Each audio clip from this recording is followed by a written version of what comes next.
Hello, this is Richard Hickam, and I'm going to try to make some brief videos going over the chapter 11 slides, and hopefully I'll be able to do this for several of the chapters as we finish out this strange semester. Let's pick up with chapter 11, Adolescence, Physical and Cognitive Development.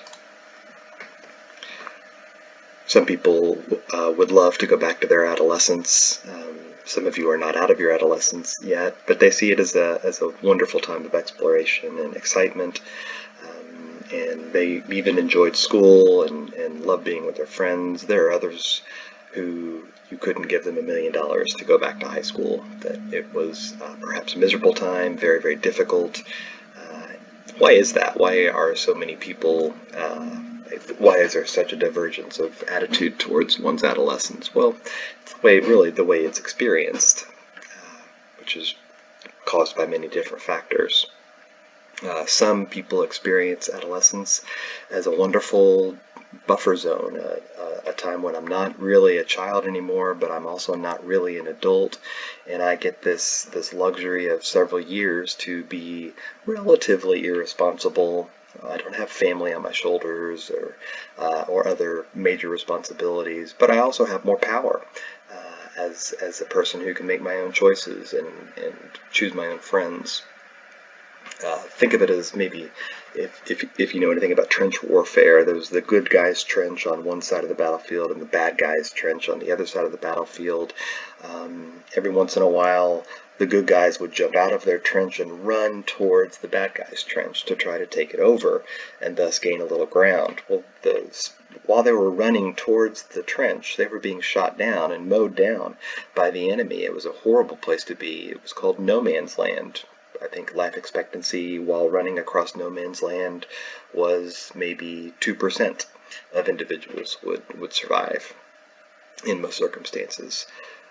If we apply that to adolescence, then childhood would be the trench on one side and adulthood would be the trench on the other side. And so children are forced out of their trench of childhood by puberty because they begin to look more and more like adults, and we expect things of others based on their appearance in this case.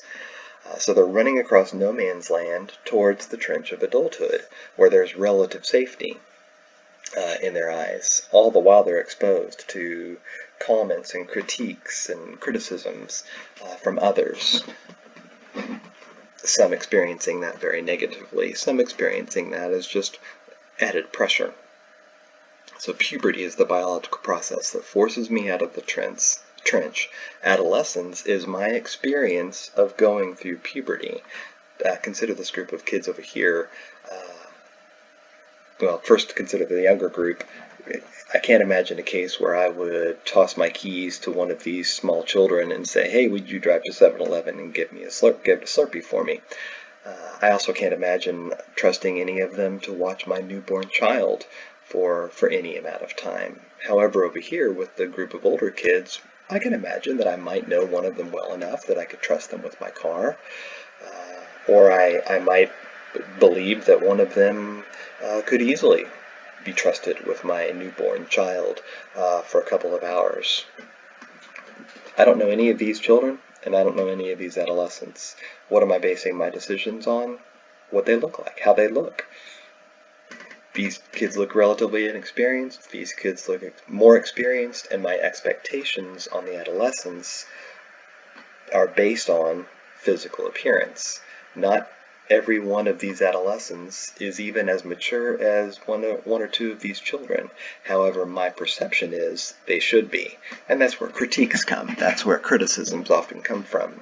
Act your age, act your appearance would be the idea there. One last point before we go, before I stop part 1 and start recording part 2. Puberty is driven by hormone changes within the body. These hormone changes seem to be based on weight and relative size. The healthier we become as a society because of medical care and good food, the earlier we see puberty beginning, especially for girls. So we have age down here, 4 to 5-year-olds all the way up to 14 to 15-year-olds. We have units of estrogens, which are female hormones, androgens, which are predominantly male hormones, although males have estrogen and females have androgens, testosterone being the primary androgen. We have a blue line for males. Levels of estrogen in males would be here. Levels of androgens, testosterone in males would be here. And you notice the very sharp uptick in testosterone production and secretion into the bloodstream of the male around the age of 10 or 11. That's driving puberty, driving those physical changes, but also psychological changes within males. Testosterone is linked to competitiveness, it's linked to aggressiveness, it's linked to risk-taking. The greater degree of testosterone in my system, the more I pursue those activities. For females, we have the pink line, female levels of testosterone here. As you trace it through, a little bit of an uptick here, a little bit more competitive, a little bit more aggressive in the risk-taking psychologically, but also gaining muscle mass and other changes that testosterone are driving. Then we have estrogen levels in females, almost indistinguishable down here. And then notice the incredibly sharp uptick for estrogen in females, somewhere around 10 or 11, sometimes 8 or 9.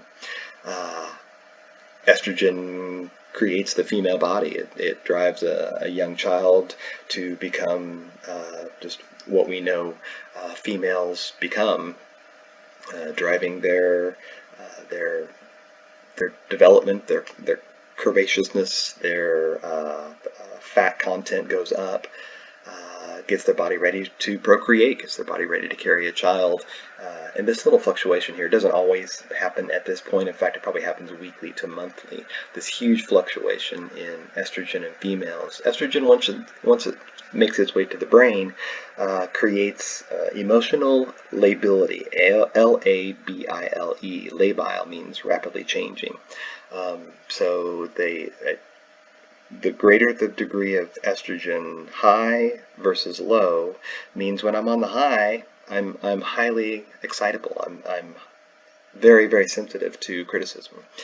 When I'm low in estrogen, my mood drops. And so we consider many males, but also many more females, as highly emotionally erratic during their adolescent years, especially early on.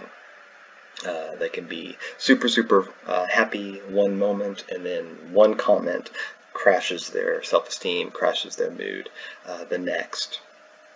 And generally it levels off for females as they get into their 14, 15, 16, 17 years of life. And I'm going to stop there because I've gone too long. I'll talk to you in part 2.